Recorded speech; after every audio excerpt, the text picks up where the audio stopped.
Bom dia, companheiras, bom dia, meus companheiros, bom dia a todos os internautas que nos acompanham nessa edição de mais um Minuto da Democracia. Este que é um programa da bancada do Partido dos Trabalhadores através da sua liderança no sentido de debater temas candentes, importantes na conjuntura política, informar sobre a atuação da bancada, a sociedade como um todo e possibilitar esse espaço de interação entre aqueles que militam nesse partido, em todo o estado, para que a gente possa também aqui ter esse retorno da atuação da bancada.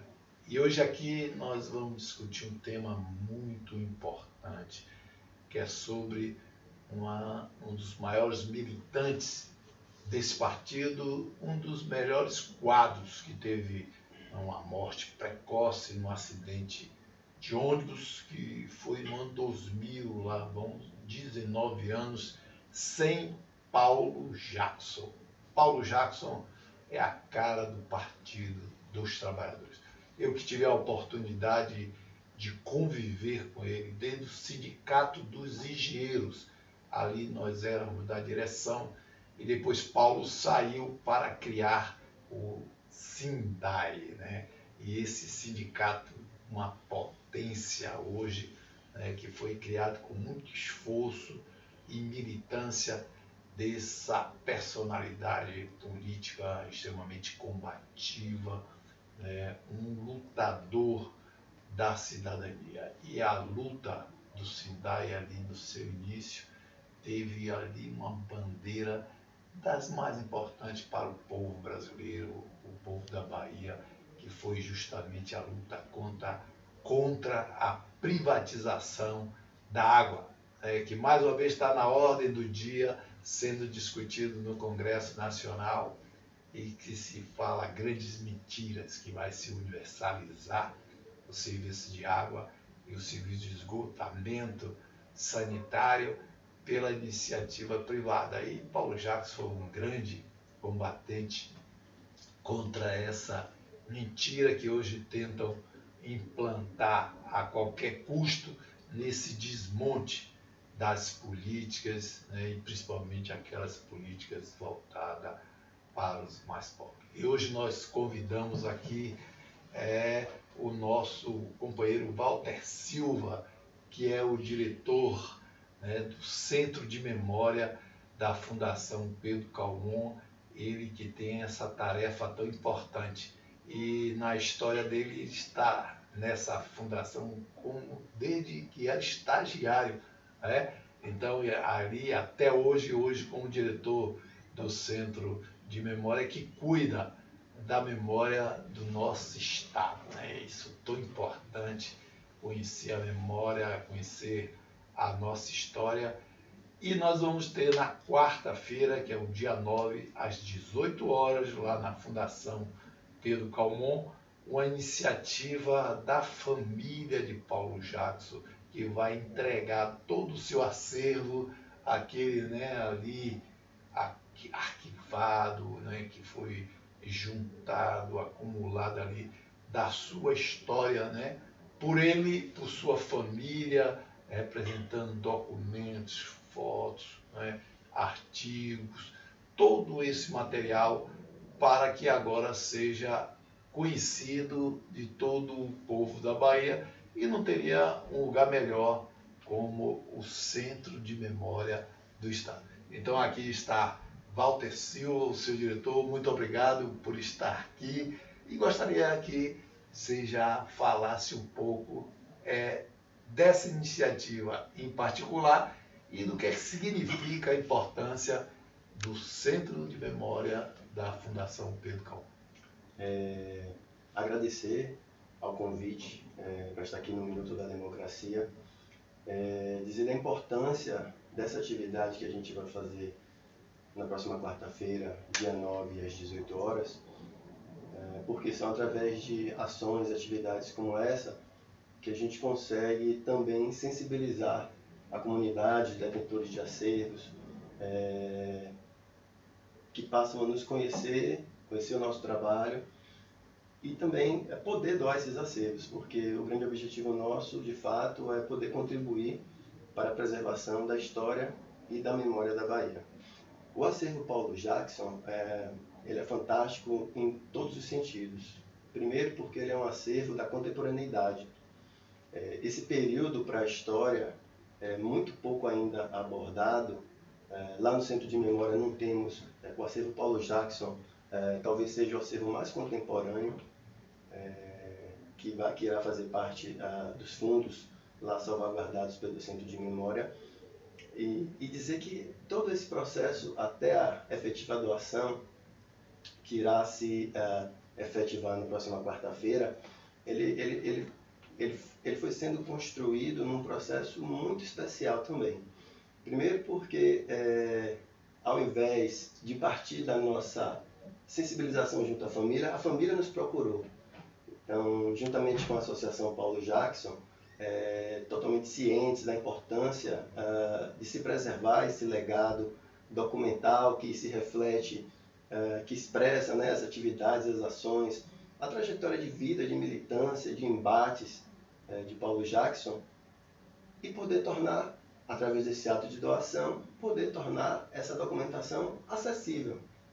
Não que de repente ela não estivesse acessível lá onde ela estava, no Sindai, mas pelo seguinte motivo: quando essa documentação é doada para o Centro de Memória, para a Fundação Pedro Calmon, através do nosso Centro de Memória, a gente vai proceder uma série de ações no sentido de organizar o acervo em conformidade com as normas brasileiras de descrição arquivística, e com isso a gente proporcionará acessibilidade de uma forma muito mais dinâmica, facilitada, aos diversos conteúdos que o acervo traz. É um acervo rico, eminentemente iconográfico também, tem muitos registros iconográficos, tem muitos documentos textuais, cartas, produção intelectual do Paulo Jackson, e ali está explicitamente delineado toda essa biografia que o deputado tão brilhantemente registrou na apresentação.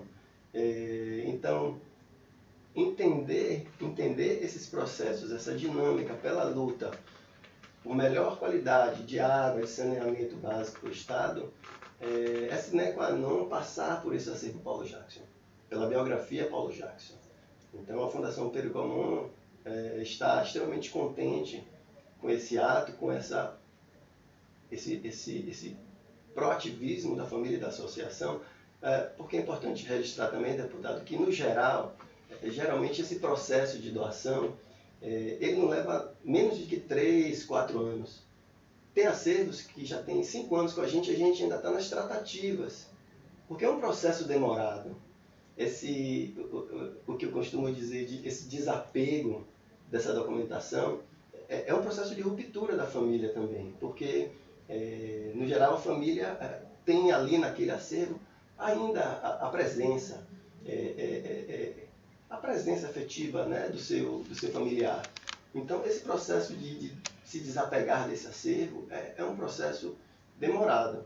Então, nós ficamos extremamente surpresos e contentes que, por exemplo, esse processo para a doação do acervo Paulo Jackson levou cerca de 1 ano e meio, que para nós é rápido, porque para além do ato do sim, vamos doar, e aí a gente precisa percorrer por uma série de ações, e a que mais, de fato, requer tempo é o inventário do acervo.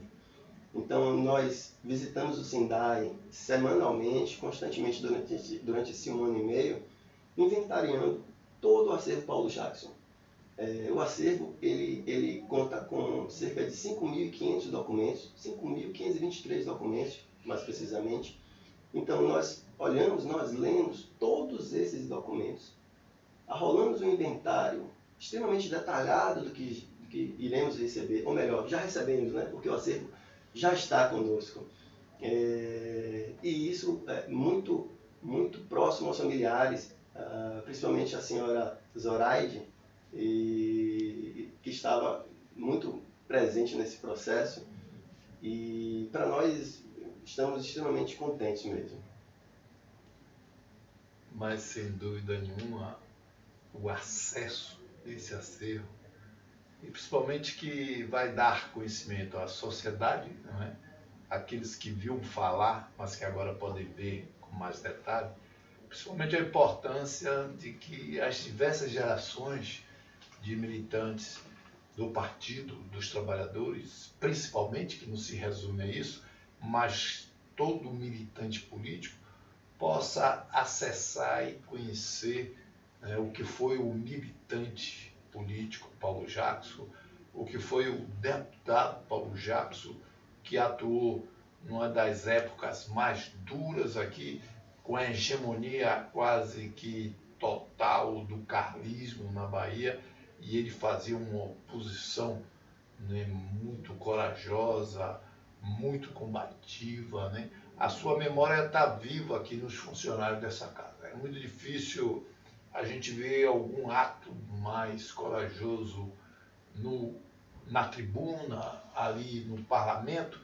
que os próprios funcionários não se refira a essa memória, né?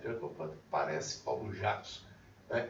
Então isso é muito importante. O povo da Bahia, e essa atitude generosa, né, cívica, eu diria, de uma importância histórica sem tamanho, da própria família doar, né? E esse desapego é necessário, porque é muito importante que todo mundo conheça. E como é que se dá o acesso a partir da entrega, para que qualquer um que queira pesquisar, estudar, conhecer a história, mesmo a formação específica de cada um, né, para poder beber ali daquela sabedoria? Perfeito. Aí a gente entra na questão mais técnica, né, do trabalho. O primeiro passo foi esse que eu comentei inicialmente, que é inventariar o acervo.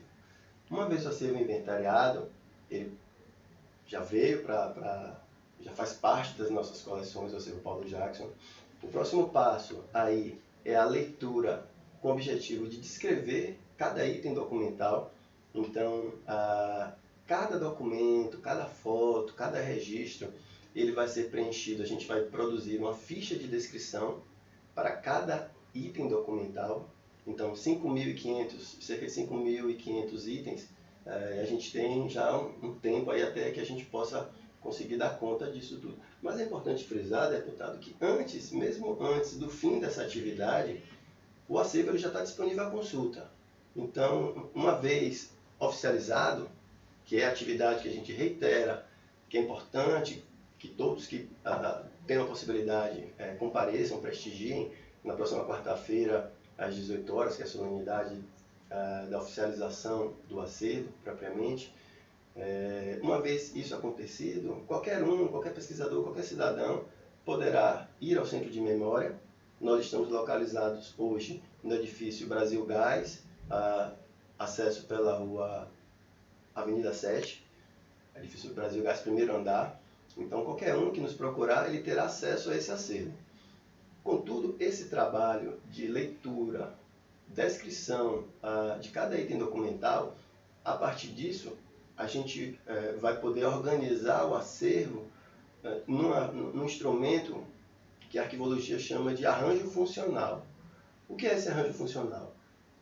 No caso de acervos pessoais, como é o caso do acervo Paulo Jackson, a gente organiza o acervo conforme sua trajetória de vida, sua biografia. Então, Paulo Jackson teve a fase inicial de formação dele, seja lá no colégio, nos colégios dos primeiros anos. Então, a gente, de repente, a julgar o volume documental que iremos encontrar no acervo, a gente pode julgar interessante reservar uma série documental que dê conta desse universo. Posterior a isso, tem a formação em engenharia. Posterior à formação em engenharia, tem o início na militância. Posterior a isso, eu estou em linhas gerais aqui traçando uma biografia do Paulo Jackson. Posterior à militância, tem o início da sua vida política propriamente, atuação como deputado. Então, cada momento da vida do deputado Paulo Jackson, a depender do volume documental que encontraríamos no acervo, poderíamos dedicar uma série documental para cada momento desse. Então, assim, a definição desse instrumento que irá alinhavar toda a documentação vai depender da análise efetiva do conteúdo dessa documentação. Mas a gente já sabe que esse acervo Paulo Jackson, ele não é meramente um acervo que dê conta da sua vida política.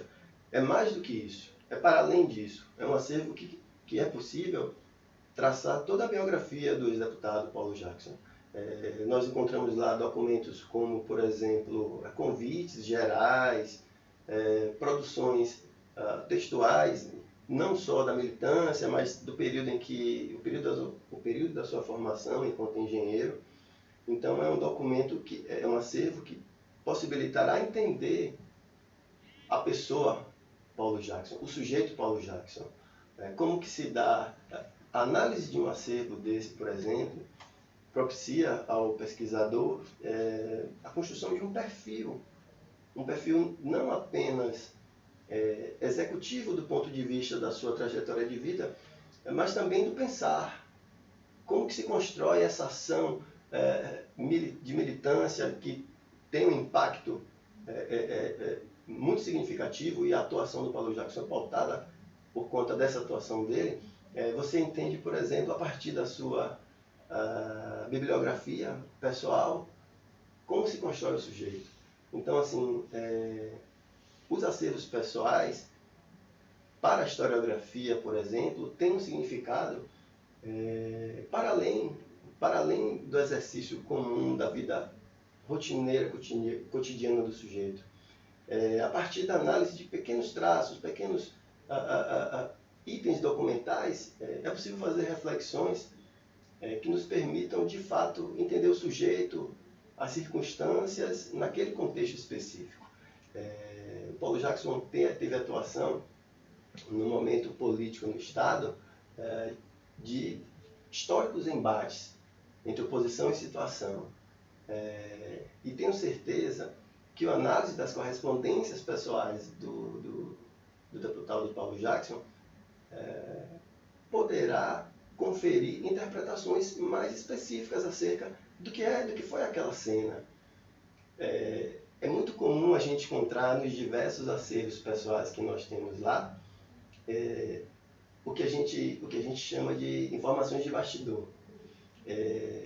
Só um exemplo pontual: no acervo do ex-governador, por exemplo, Otávio Mangabeira, se registra uma articulação política no período do golpe de 30, impetrado por Getúlio Vargas, que muito criticava a Bahia pelo fato de não ter se organizado uma frente única baiana. Diversos outros estados do país organizaram frentes únicas, a exemplo de Minas Gerais, São Paulo, Rio Grande do Sul. Essas frentes únicas tiveram um papel coadunante no embate contra aquela situação. E a Bahia era considerada uma elite política naquele momento. Aliás, a Bahia sempre foi, sempre teve o seu lugar na ponta na discussão em âmbito nacional. E naquele momento o país reclamava a Bahia: cadê a frente única? Por que a Bahia não conseguiu organizar uma frente única combativa? E a historiografia baiana, quem trabalhou esse tema, por exemplo, não há um consenso nessa motivação. No entanto, no acervo do ex-governador Mangabeira, fica explícito o porquê que a Bahia não conseguiu organizar uma frente única. Existiam alguns dissidentes que não fecharam acordo e, por conta disso, a Frente Única Baiana não logrou êxito na sua formação. Então, assim, são situações muito peculiares que, no campo da oficialidade, informações como essa não vêm à baila. Então, a preciosidade que a gente encontra nos acervos pessoais, dentre outras diversas questões, a mim, particularmente, que sou historiador de formação e muito me interesso por essas questões, ter acesso a informações como essa fazem com que o seu trabalho, o seu pensar, a sua reflexão possa tomar rumos extremamente distintos. Então, os acervos pessoais, por conta dessas especificidades, vem ganhando cada vez mais força e importância no campo das discussões historiográficas. Então, se há um trabalho sobre determinado tema e que existem acervos pessoais que, de alguma forma, contemplem aquela questão, é mais do que importante que a pesquisa desses acervos pessoais sejam feitas. Então, por exemplo, o Paulo Jackson, a questão de saneamento, lixo, água, não tem como discutir isso sem passar pelo acervo Paulo Jackson, sem entender a vida do Paulo Jackson, sem investigar e acompanhar os seus debates aqui na Assembleia Legislativa.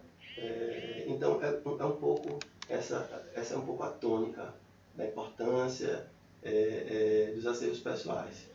Mas voltando à sua pergunta, deputado, porque eu acabei me desviando um pouco no meio do caminho. Uma vez realizada a descrição dos itens documentais, conseguimos então fechar o arranjo funcional do acervo Paulo Jackson. O próximo passo a partir daí é a digitalização do acervo. Nós contamos com um equipamento, um scanner planetário, tamanho A3, que nos possibilita digitalizar os acervos em alta resolução, e posteriormente a isso a gente já deixa, o acervo já fica disponível. Por enquanto, a gente ainda não tem um sistema que possibilite o acesso remoto através da web. Então, os pesquisadores, mesmo remotamente, que nos procurarem, a gente encaminha através de e-mail esse instrumento de pesquisa, e mesmo remotamente, os pesquisadores sinalizam os itens documentais que ele quer ter acesso e a gente encaminha por e-mail. Dessa forma, a gente tem atendido o Brasil inteiro. A gente envia mensalmente em torno de 400 documentos, uma média de 400 documentos, atendendo a pesquisadores interessados nos acervos que nós salvaguardamos dessa forma. Então, temos a plena ciência e importância de possibilitar o acesso dinâmico a essas informações, e esse é o viés que nos orienta no momento da descrição dos itens documentais. Trazendo novamente para o acervo Paulo Jackson, cientes da biografia do deputado Paulo Jackson, dos seus feitos, do seu legado, esses são os conceitos, essas serão as expressões que vai nortear, por exemplo, os pontos de acesso dos itens documentais. Porque existe e é necessário uma padronização na descrição arquivística desses itens documentais, de modo que o pesquisador, quando ele tem acesso ao instrumento de pesquisa, ele consiga identificar os itens documentais a partir da sua essência. De um exemplo muito prático. Se a gente pega um item documental, por exemplo, um relatório, uma ata de uma atuação do deputado Paulo Jackson em determinada pauta, cientes da biografia da atuação do deputado, é importante que na descrição desse item tenham termos, expressões que estejam diretamente ligados à sua ação, à sua função, ao seu fazer, que possibilitem aos pesquisadores o acesso fácil. Por exemplo, questões relacionadas à água, durante a produção, a organização do acervo, naquele momento a gente vai estabelecer o que a gente chama de vocabulário controlado. Porque senão cada pessoa que lê o item na nossa equipe, a equipe de descritores, cada um que lê os documentos pode interpretar, ou melhor, vai interpretar conforme a sua vivência. Então, o estabelecimento de um vocabulário controlado vai permitir com que termos que a gente considerem mais expoentes na trajetória do produtor do acervo, no caso o Paulo Jackson, eles precisarão ter mais importância e a sua padronização na descrição. Porque senão o item documental, como a gente chama tecnicamente, ele fica oculto. Então, é um item, de repente, que tem importância no bojo das discussões em volta da ação, da militância dele em prol do saneamento, e uma descrição não tão bem feita, que se utilize, porventura, de expressões não padronizadas, vai fazer com que o pesquisador não consiga achar aquele item documental. Então é um trabalho técnico, é um trabalho que precisa ser lido, relido. Na nossa equipe, primeiro passa pela equipe de escritores, posteriormente isso passa por uma equipe de revisores, e aí sim passa pelo coordenador. Então são 3 instâncias na produção dessas fichas de descrição, para que de fato a gente consiga produzir uma ficha de descrição que possibilite esse acesso pleno. O que nos preocupa de fato é o acesso pleno à informação. É um trabalho... Agora, no caso, a conexão desse trabalho, que tem muito a ver com o homem, Paulo Jacques, e a sua atuação política. E aqui a Assembleia, eu tive a oportunidade de conviver com ele, eram 4 deputados. Era a professora Zezé, o Frei Dilson, Guilherme Menezes e o líder da bancada, que era Paulo Jacques. E ele fazia um esforço de atuação coletiva muito forte e que dá uma potência extraordinária à ação da bancada do Partido dos Trabalhadores nesta casa, que não só organizava a intervenção do PT, como também da esquerda, como um todo, né? E essa casa aqui tem muito material, não é? Da atuação parlamentar. Ele era um deputado que batia recordes nas emendas, né, em projetos e discursos, né? E como é que vai ser feita essa conexão? Esse material também poderá ser solicitado ou tem que ser a iniciativa da Assembleia em disponibilizar esse acervo, para que se tenha uma visão integral, né, do homem e do ator político? Interessante pergunta, deputado. E a partir daí a gente consegue delimitar também, de uma forma muito clara, a distinção entre os acervos. O acervo que a Fundação Pedro Calmon irá receber na próxima quarta-feira, lá na Biblioteca Central às 18 horas, é o que tecnicamente a gente chama de acervo pessoal. Então, é o acervo que o deputado Paulo Jackson produziu e acumulou durante a sua vida.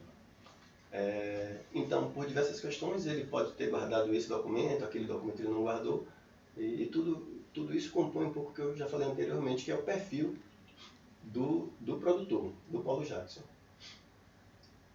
A documentação que ele produziu enquanto deputado, atuando na Assembleia Legislativa, é um acervo que constitui o arquivo da Assembleia Legislativa do Estado. Então, aqui na Assembleia Legislativa existe o arquivo e existe todo o tratamento que é dispensado a essa documentação, com essa metodologia que eu comentei, e aí cabe ao arquivo definir o arranjo funcional, que essa documentação irá se enquadrar, mas tecnicamente existe uma ferramenta que possibilita esse entrelaçamento dos itens documentais. Nós descrevemos o acervo em conformidade com a NOBRAD, que são as normas brasileiras de descrição arquivística, que é em conformidade com as normas internacionais, a ISAD-G, preconizada pelo ICAR, o Conselho Internacional de Arquivos. Essa metodologia, ela possibilita que itens documentais de distintos acervos, eles possam ser referenciados. E nesse momento, um pesquisador que acessará a documentação custodiada, o acervo pessoal do deputado Paulo Jackson, custodiado pelo Centro de Memória da Bahia, através desses vínculos, ele poderá visualizar que existe uma documentação que, do ponto de vista orgânico, é complementar ao sujeito, mas que não está aqui conosco na Fundação Pedro Calmon, e aí sim ela poderá visualizar através dessa ferramenta de vínculo onde essa documentação complementar estará. Isso é importante, existe uma discussão muito grande nesse sentido, no campo da arquivologia, dessa questão da divisão dos acervos. Existem personalidades que, por exemplo, o acervo foi, que a gente chama, fatiado. Uma parte está na Bahia, uma parte está em Salvador, uma parte em Itaparica, uma parte no Rio de Janeiro. Então, assim, para o pesquisador é extremamente extenuante, e para o acervo também a gente entende que, do ponto de vista da organicidade do acervo, é importante que ele esteja junto, coeso, porque é essa coesão que promove a elaboração de um arranjo funcional de fato mais eficiente e que reflita a biografia, a trajetória do sujeito. Então, nesse caso, a documentação produzida pelo deputado Paulo Jackson, que está salvaguardada no arquivo da Assembleia Legislativa, de fato fica na Assembleia Legislativa, e o acervo pessoal do Paulo Jackson está lá conosco, mas que de forma eles são complementares conforme essa ferramenta. Agora, Walter, eu queria que você deixasse o e-mail. Você falou que poderia se fazer essa consulta via e-mail, mas queria que você deixasse o e-mail para que aqueles que se interessassem, e é preciso que se interesse, né, todo o militante político, militante do Partido dos Trabalhadores tem que acessar esse acervo para conhecer essa personalidade política na sua integralidade e também conhecer, né, do ponto de vista pessoal, né, como ele tratava as questões. Então é muito importante, né, e principalmente para o momento da conjuntura política que está no centro, a votação do projeto de lei que privatiza o setor, né, de saneamento e abastecimento d'água, né, com uma mentira muito grande para o povo brasileiro, porque hoje a iniciativa privada já participa e esse projeto de lei vem no sentido de, mais uma vez, né, desmontar todas as políticas públicas e pregando esse engodo, porque não é empresa privada que vai levar o saneamento aos mais pobres, né? O saneamento é o maior espelho da desigualdade da estrutura socioeconômica do nosso país, que coloca milhões de brasileiros na miséria. Isso está se intensificando no momento atual e eles vêm vender que vai ter universalização do saneamento feito pela empresa privada, né? Então é preciso a gente beber, né, dessa fonte. Aquela luta que foi, né, vitoriosa contra a privatização da água está na ordem do dia. Então, no dia 9, né, às 18 horas, na Biblioteca Central dos Barris, todos aqueles, né, que possam estar ali para a gente não só presenciar o recebimento desse acervo, como também prestar uma grande homenagem a esse lutador da cidadania, Paulo Jackson. Então, eu gostaria de agradecer aqui a sua pronta disponibilidade de aqui explicar, né, esses aspectos necessários para que a gente possa ter acesso, conhecer o que isso significa e que você deixe esse meio de acesso para que nossos militantes possam ali recorrer. Perfeito. Muito interessante, deputado. É um acervo contemporâneo, como eu falei, mas já tão atual, né? Então a gente percebe a importância da preservação da história e da memória. Aos interessados, o Centro de Memória está disponível, os nossos contatos é o 71 Salvador, 317-6067, e o acervo e o endereço de e-mail é C de centro, M de memória, B de Bahia, cmb.fpc@fpc.ba.gov.br. Estamos à disposição para receber todos, seja fisicamente lá no nosso endereço, seja através de e-mail. Estamos muito contentes com essa doação do acervo Paulo Jackson, pois temos a certeza que muito já contribui para essa preservação da memória e da história da nossa contemporaneidade. Muito obrigado ao Minuto da Democracia. Então, obrigado, Walter. E aqui está o livro publicado pela Assembleia, né? Um oposicionista na política baiana, Paulo Jackson.